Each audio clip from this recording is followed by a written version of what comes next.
Oh my god, hey, I'm about to chat to Stevie Doc and Tobias Turley, winners of ITV's Mamma Mia, I Have a Dream, who then went on to win and play the roles of Sophie and Sky in the West End production of Mamma Mia during its 25th anniversary celebrations. Having now finished in the show, they are set to reunite with a special concert at Cadogan Hall on the 10th of May, aptly named Here We Go Again. A few weeks ahead of this exciting onstage reunion, I chatted to the two of them over Zoom about their time in the show, their expectations from the TV series, unexpected challenges of that success, and also how much ABBA might be on the set list next month. Check out what happened when we said, "Oh my god, hey." How are you both doing? How go rehearsals for Cadogan? I'm doing well, thank you. Yeah. So a couple summers ago, you went on holiday together with a handful of other very talented individuals and had, I guess, a little bit of a career and life-changing experience. You've Just a been little one. you've been in Mamma Mia in the West End and now reuniting back together at Cadogan Hall for a very exciting concert. Tell us a little bit more. Well, yeah, no, we were saying earlier that obviously it's now been a while since we've performed together. We thought we'd change that. Yeah. I think we've just been on, such a great journey together that we were like, what better way to, I would say finalize, but this isn't definitely not going to be the last time we do anything Not the together. end. Like, it's a nice way to like round up everything we've done so far. And I say give back very lightly, but we just want to have a really lovely evening with, our fans and people like that, and just, have an intimate occasion for them, I guess. Very special, very exciting. On the idea of performing together ongoingly, had you at any point talked about other shows like down the line that would be great to do together post Mamma Mia? Toby and I have always said, so we discovered this one time doing another interview, that we got asked this question of dream roles, and I had said, oh, my dream role would be to be a live action Disney princess. Specifically, I'd love to be Rapunzel. And then Toby, we discovered his dream role was also to be Flynn Rider. So now we have this thing of, if it ever comes as a West End show, if it ever comes opportunity for us to be in the live action, then that would be particularly I think it was so good. Amazing. Oh, that would be very cute casting. So let's go back then to just before the world of everything happening with Mamma Mia. Toby, we've chatted before a little bit about mindset going into it, but Stevie, from your perspective, when you auditioned for all of this, was it I'm going in to win it and to get that part, or was it like anything that happens here, this is all some kind of beneficial good experience? Yeah, that. It was very much, it was my first job out of drama school, really. So it was, for me, just staying in every day and not getting sent home was like a plus and a bonus. I think even getting on the show in the first place was a bit of a fever dream, and I think that was something that I kind of never really thought would happen. I think that's probably why I ended up getting to the point that I did, because I didn't put the pressure on myself to go, oh, I want to win this, I want to win this. It was just get to the next round. Just get through this elimination, just get to the next one. And even getting on the TV show, it was like, if I get on it, great. And then when I did, it was like anything past this point is just a bonus now. So the fact that I didn't put that extra external pressure on myself to go, I need to win this, then meant that it got me to where I got to, which was winning, which was great. Yeah. Had either of you watched many of the series that had kind of a similar format before, and was it jarring doing something that was very different, that didn't have that kind of a live voting aspect, where it felt kind of a little more nurturing in some ways? It felt like you all got a little bit closer. Yeah, I vividly remember watching the Joseph one with my mum. I think that's actually why I had in my head when I found out we were going to do the show. I had this like black studio imagine in my head where like we'd come up one by one, we'd all stand in a circle and people would sing and sing each other off. And that's something what I had in my mind. But what we did, I think, was so much nicer. Obviously, we were in Greece for like a month, so you can't really complain there, can you? Yeah, I'd watched the I vividly remember I'd Do Anything, and I rewatched it before I went out, because I was like, I feel like I have this image in my head of what that TV show was, and then rewatching it. I watched that, I was really young when it came out, and rewatching it older, and as somebody who'd gone through drama school and was watching performers perform and not a little girl watching these incredible performers that, you know, I had no idea what they were doing and how difficult that would be. I think, and also knowing that I was about to go and do that was kind of petrifying, and I kind of wish I hadn't done it. But yeah, watching that, and then obviously we then had Samantha Barks as a judge on that with us, and I remember having a chat with Samantha about it and her saying, like, for them, they got to go home after the show and they had the whole week to prepare for it, and then they would come back and then they would perform that night, and then it would be a live vote, and then they would go home again. Whereas for us, it was like intense. It was every 3 days was an elimination. Carnage. It was just, okay, you wake up, you don't know what you're doing that day, you do whatever it is they're asking of you, you get told your song, you get given a day to rehearse it, and then the next day, okay, someone's going home. So it was very intense. But like Toby said, it meant that we were all really, really close, and we all formed such great friendships that it actually, I think, helped when you were going through all that all together all the time. You sort of just, you do create that bond, and it was a really, really lovely environment to be in, and everyone was so supportive of each other. So yeah, it's great. Speaking of that bond, I guess another benefit that you two would have had is for a lot of those previous shows, it was a lot of people thrust into the limelight of it all and going through that experience by themselves. I mean, with the Dorothy program, they were casting like a dog at the same time. Not quite the same thing as the two of you getting to really share in that moment, and even in that live final on the stage of the Novello when it's announced that it's going to be you two, and then everything that happens subsequently, and going, I think Toby, you said going really quickly into rehearsals after that, having each other to lean on and kind of be sharing that experience must have been really helpful. Yeah, absolutely. I think I've said this a few times as well. It really helped because when we were there, we all got on so well. But I do believe that me and Stevie like got on like a house on fire, and we became really close friends like throughout the entire process. So that was really nice having her there, you know, doing the final, and then, as you say, going straight into rehearsals. And so that really helped with the offstage stuff. But I've said it a few times as well. I think it really helped with on stage as well. Like sometimes, you know, you get cast in a role and you meet the person, you have 2-3 weeks rehearsals, and then you do the show, and you're meant to have that chemistry that is, you know, for Sophie and Sky, they've been together for however long it is, so they already have that built chemistry, and sometimes that can be hard if you've only known the person 3 weeks. Whereas I'd known Stevie since the beginning of May, 10 months before we actually started doing the show, so that really helped with our on-stage chemistry as well. Really helps when you know someone before as well, just from the fact that, like, I trusted Toby on stage to just catch me if I fell, you know. It was always like, as much as it's like, oh, you have to have that on-stage chemistry, like having that trust, and also just knowing that knowing the days where Toby, maybe I knew him warm up, where if Toby was having a bad day that day, or he would know him warm up if I was having a bad day that day, and it was just sort of taking on each other's, like, okay, I'm gonna help you get through this bit today. Whereas it is that thing of, if it's someone you don't know, yeah, it's like it would take a bit of time in the show to get to that point, whereas we were just really lucky that we already had that sort of friendship before we even started the rehearsal. Could you imagine if we didn't get on? No, imagine!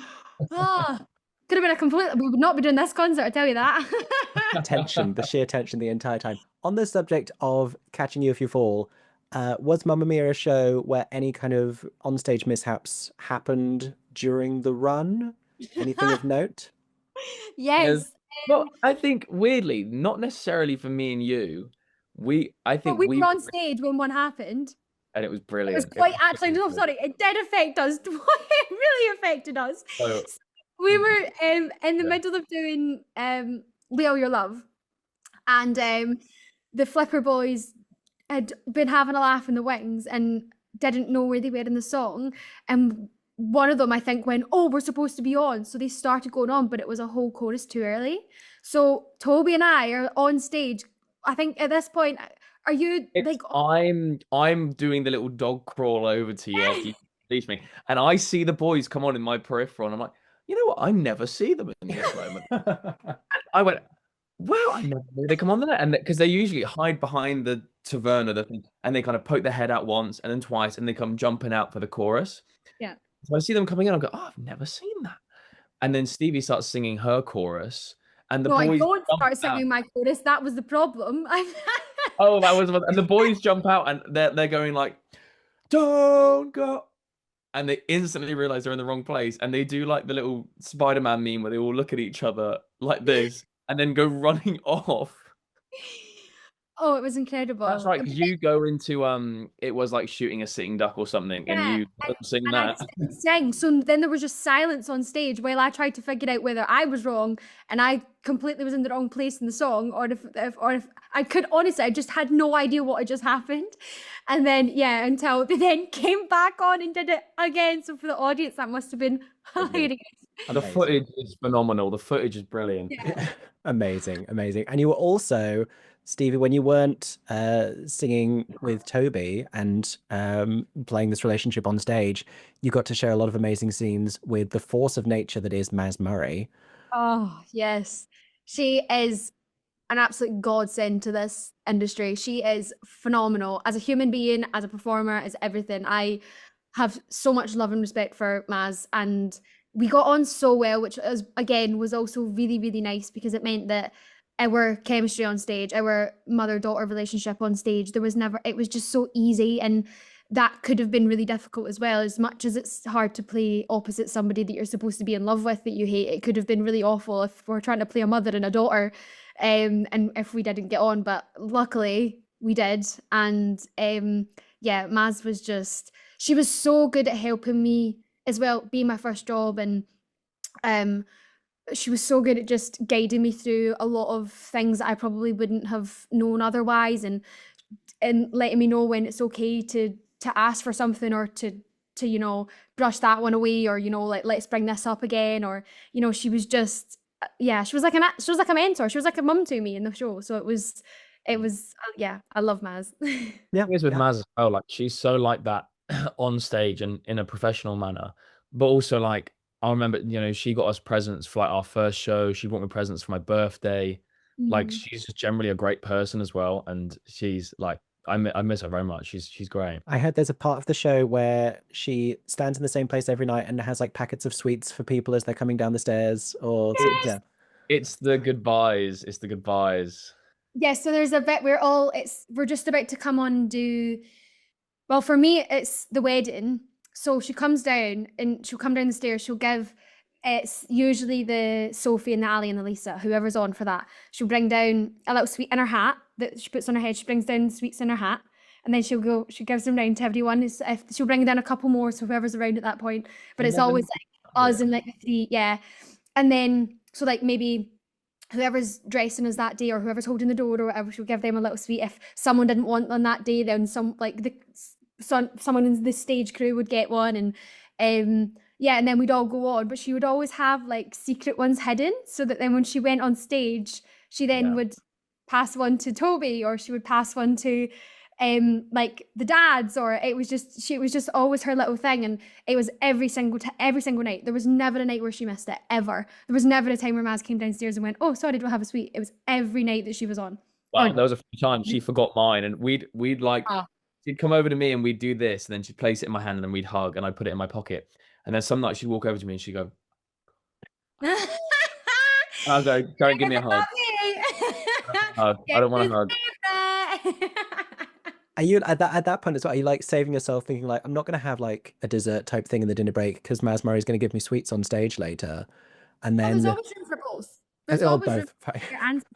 Dessert belly. There's always room. Listen, you're doing a West End show. It takes a lot of energy. Were there surprises about doing the show and like the logistics of that, especially for you, for it being your first contract of 8 shows a week and all of this and everything else that came with it? Obviously, you're told the whole way through drama school, you're told the whole way through like the TV show, everything. They kept saying, and it kept coming back to, do you think you could do 8 shows a week? And I went, yes, I've just come out of drama school. I don't think anything could be harder than second year of drama school. It's like, that is a hard year of your life, because you're training all day and doing like, you're so physical, so active, so you're using your voice all the time. And I was like, yes, I could do this. I've just left drama school. Like, I'm probably the fittest vocally and physically that I've ever been in my entire life. Yes, I could do this. Then you go and you do it, and it is not what you think it's going to be. It's mentally tiring for me.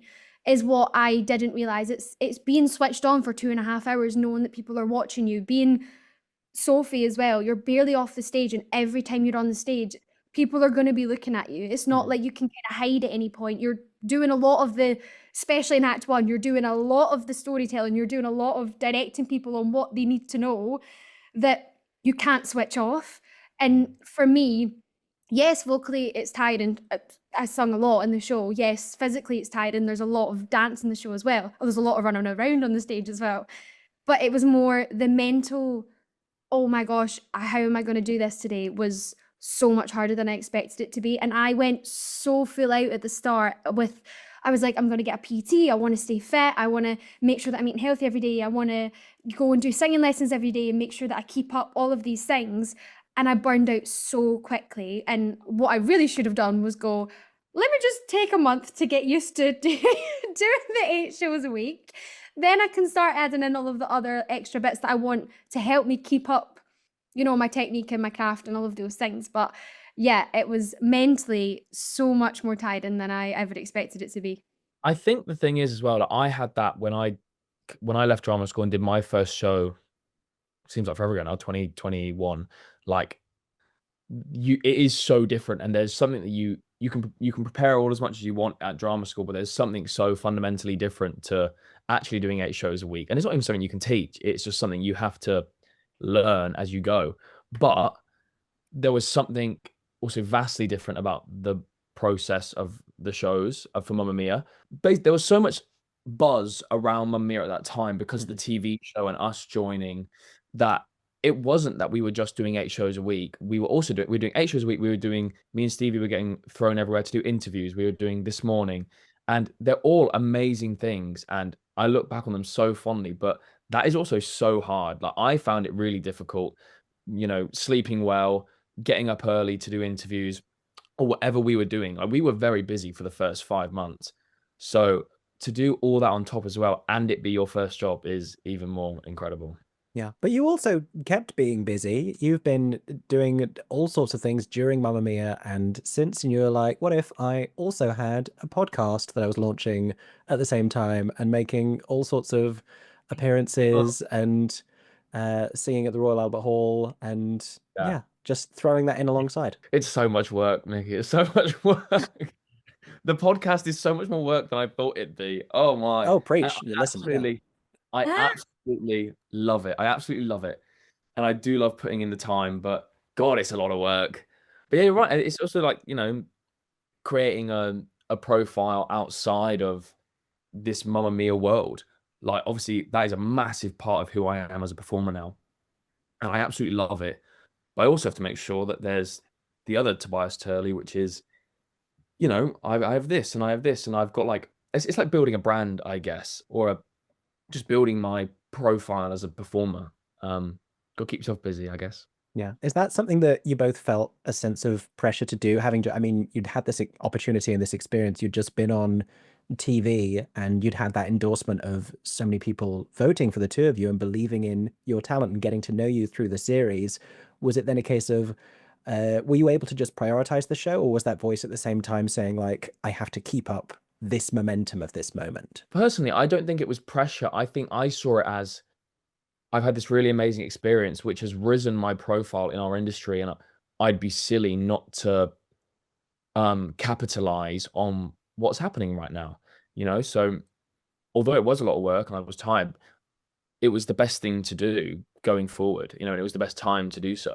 Like, I was quite happy to just, at that point, there was so much going on already that, I mean, yes, of course, as Toby said, like, there was such a buzz around us at that point, but I think there was so much going on that I couldn't think of anything else. So anything that sort of did happen was more, it was just, I was given another opportunity. It wasn't like I was out there, I suppose, searching for them. I think we just were very lucky at the start. A lot of things just kept coming to us, which, I mean, yeah, was incredible, but I don't think it's something that I actively thought about. I mean, during Mamma Mia, probably I was too busy thinking about if I could sing Chance that night, you know, so there was, there was a lot of other things to think about. I guess you were a lot busier than I was during the show, so. I mean, during the show, yeah, maybe. I'd sit in my dressing room editing the podcast before like going on stage or something. Like you gotta find the time. Yeah. Couldn't imagine. Yeah. Big question, important question. Are we going to hear any ABBA at Cadogan Hall? Be rude not to, wouldn't it? It'd be rude not. But yeah, we've had lots of discussions about set lists, and I think it's a lot of pressure deciding on the set list. We want to make sure we're doing a lovely amount of songs from our journey together that people will want to hear and reminisce on. There are lots of songs we did on the TV show which might make an appearance because they're fan favorites, and it'd be silly not to do those one more time for the people who want to see it.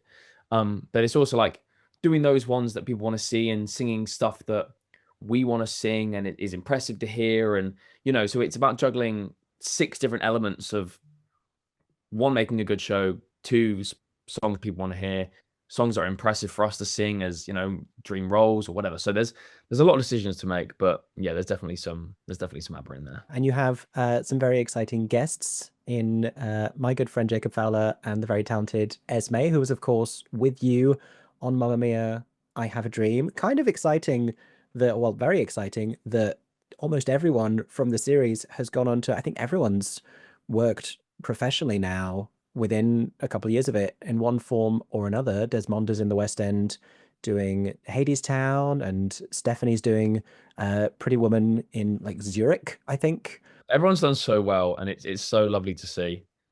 It's so lovely. Is there a thriving group chat that carries on, or just... Yes.